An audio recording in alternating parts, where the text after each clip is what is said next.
Home Secretary Priti Patel has claimed that contactless corridors at UK airports will let British citizens skip passport queues and breeze through border controls in just 2 years' time.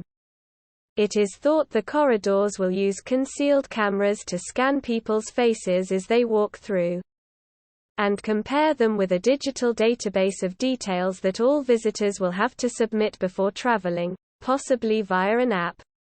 If a match is found, they will be cleared for entry into the UK without having to stop or scan their passport, while those that don't match will be redirected back to customs. The UK government will be trialling the corridors at airports in 2024, prior to a full rollout planned for 2025. The UK government hasn't revealed which companies it is working with on the new contactless corridors, but San Francisco firm Paravision outlined a blueprint for such a system in a recent video. The new automated border screening system would replace having to go through an e-gate or speaking to a border force officer. They'll be able to walk down the corridors and be cleared for entry into the UK, without having to stop or scan their passport. Cameras inside the contactless corridors would be constantly scanning the face of every passenger arrival after they've departed the plane. The UK government will be trialling the corridors at airports in 2024, prior to a full rollout planned for 2025, which would scan people's biometric details. After passengers have exited the plane, faces would then be matched up with a digital database of details that all visitors will have to submit before traveling, possibly via an app. The new automated border screening system would replace having to go through an e-gate or speaking to a border force officer. Jake Moore, a security advisor at ESET, told Mail Online that the experience could be similar to Amazon Fresh, which uses cameras and depth sensors to tell what items shoppers are picking up.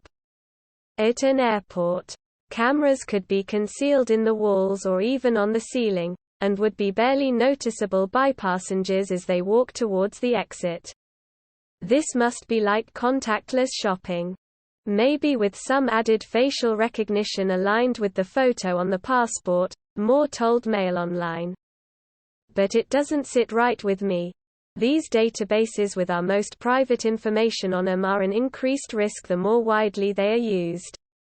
James Bohr, tech expert and security consultant at Bohr's Group, said such a system could misidentify people based on their facial appearance.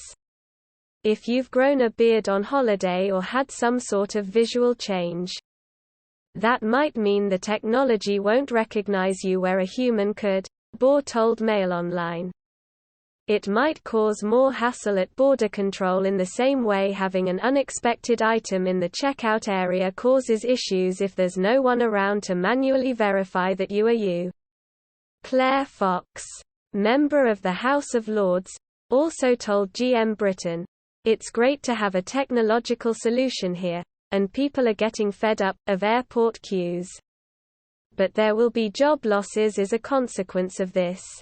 Technology replacing human beings, that's not always the good thing." The UK government wants to speed up the process of getting passengers through its airports and deliver the world's most effective border biometrics or any metrics related to human features. The most common examples of a biometric recognition system is the fingerprint and facial recognition technology.